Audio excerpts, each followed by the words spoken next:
초고령 사회 대한민국 고령자 노후 준비는입니다. 대한민국이 늙어가고 있습니다. 앞으로 3년 뒤에 우리나라는 초고령 사회로 진입할 예정인데요. 어제 통계청이 발표한 2022년 고령자 통계에 따르면 올해 기준 65세 이상 고령 인구는 901만 8천 명으로 사상 첫 900만 명을 돌파했습니다.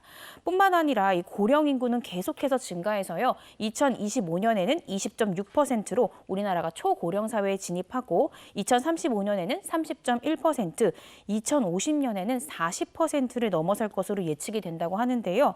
문제는 이에 따라서 이 고령 인구에 대한 부양 부담이 함께 증가한다는 점입니다.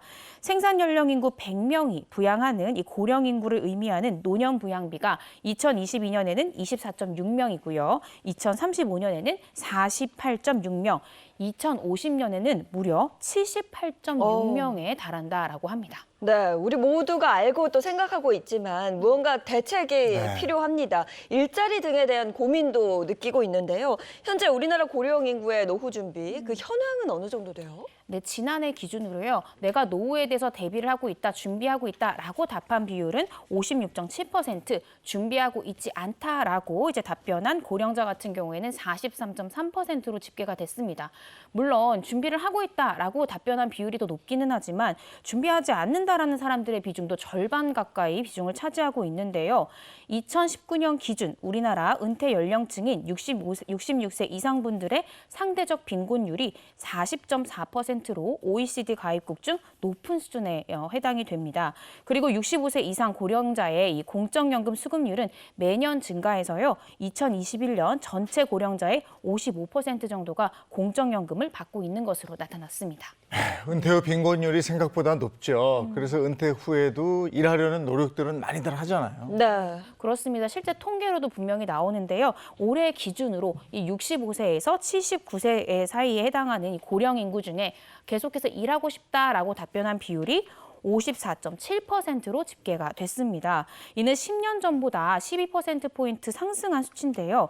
고령에도 왜 일을 계속하고 싶으신가요? 라고 그 이유를 물었더니 가장 높은 비율을 차지하는 것이 바로 생활비를 마련해야 된다라는 이 경제적인 답변이 53%로 절반 이상을 차지했습니다. 그런데 아쉽게도요, 65세 이상 고령 인구의 고용률은 여전히 30%에 머물고 있는 현실입니다. 네, 일을 하려는 이유의 반 이상이 생활비 때문이다. 아무래도 생활비가 계속 부담이 된다는 게 굉장히 안타깝게 느껴지는데요. 그런데 또 하나, 일을 하고 있어도 마냥 안심할 수만은 없는 상황이다. 이거는 무슨 얘기일까요? 이 고용 불안감을 느끼는 고령 인구가 계속해서 증가하고 있다는 것이 역시나 이 수치상으로도 분명히 확인됩니다. 2021년 기준으로 이 수입을 목적으로 일한 이 고령자 중에 약 44.9%가 고용 불안감을 느낀다라고 답변을 했는데요. 연령대별로 살펴보면 65세에서 69세 사이에는 50.4%, 70세에서 79세에 해당하시는 분들은 42.3%, 이 80세 이상은 29.6%가 고용 불안감을 호소하고 있는 것으로 나타났습니다. 초고령 사회 진입 이제는 닥치는 거거든요. 네. 근데 지금부터 하다가는 이게 뭐 아무 대책 없이 그렇게 돼버리니까 이게 적극적인 대책이 꼭 있어야 되겠다 싶습니다.